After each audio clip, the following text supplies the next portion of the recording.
राज्यात पिंपरी चिंचवड शहर राजकीय वादांमुळे नेहमीच चर्चेत राहिलंय। खासदार शिवाजीराव आढळराव पाटील यांच्या लोकसभा मतदारसंघात भोसरी विधानसभा मतदारसंघाचा समावेश झाल्यानं संघर्ष होणार हे उघड होतं। त्यातच अपक्ष आमदार महेश लांडगे यांच्या कार्यकर्त्यांनी भोसरीसह खासदारांच्याही मतदारसंघात पुढचा खासदार महेश दादा अशी बॅनरबाजी केली होती। त्यानंतर कामाच्या श्रेयावरून दोघांमध्ये संघर्ष पेटला, तर शिवसेना उपनेते अमोल कोल्हे यांनी लांडगे हे अपघातानं आमदार झाल्याची टीका केली। तसंच खासदार आढळराव पाटील यांनी कुणालाही खासदारकीची स्वप्न पडत असल्याचा टोला लांडगे यांना लगावला। लोकसभेमध्ये कुणाला जर उभं राहायचं असेल हा ज्याचा वैयक्तिक प्रश्न आहे आणि ही लोकशाही आहे। लोकशाहीमध्ये कुणालाही कुठेही उभं राहायचं हक्क असतो। माझ्या प्रत्येक निवडणुकीमध्ये माझ्या विरोधात 8 ते 10 उमेदवार असतात, त्यामुळं कोण उभं राहतं याचा मी कधी विचार करत नाही।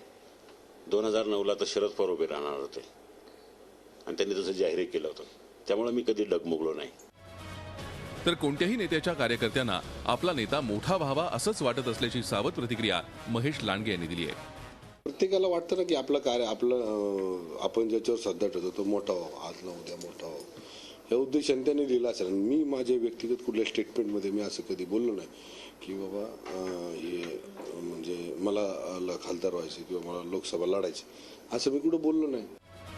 महेश लांडगे यांच्या कार्यकर्त्यांनी अमोल कोल्हे यांना दिलेल्या धमकीवजा इशाऱ्यावरही आढळराव पाटील यांनी नाराजी व्यक्त केली आहे। हे असं एखाद्यानं पॉलिटिकल स्टेटमेंट केल्यानंतर त्याच्यावर अशा वैयक्तिक आणि खालच्या पातळीवर जाऊन टीका करणं हे आक्षेपार्ह आहे आणि असं दुर्दैवी आहे असं मला वाटतं।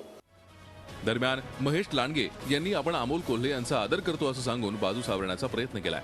मात्र शिरूर लोकसभा मतदारसंघात भोसरी विधानसभा मतदारसंघ अत्यंत महत्वाचा आहे, त्यामुळे दोन्ही दादांमधला संघर्ष यापुढेही वाढत जाण्याची चिन्ह आहेत। श्रेयवादावरून दोन नेत्यांमधला संघर्ष पिंपरी चिंचवडकरांना तसा नवीन नाही, मात्र आमदार आणि खासदारांच्या कार्यकर्त्यांमधला आक्रमकपणा पाहिला तर हा संघर्ष आणखी विकोपाला जाण्याचीच शक्यता आहे आणि भोसरीचा पूर्व इतिहास पाहिला तर हा संघर्ष नको ते वळण घेण्याची शक्यताही नाकारता येत नाही। Kailaspuri, Zee media, Pimpri Chinchwad. Zee 24 तास रहा एक पाऊल पुढे।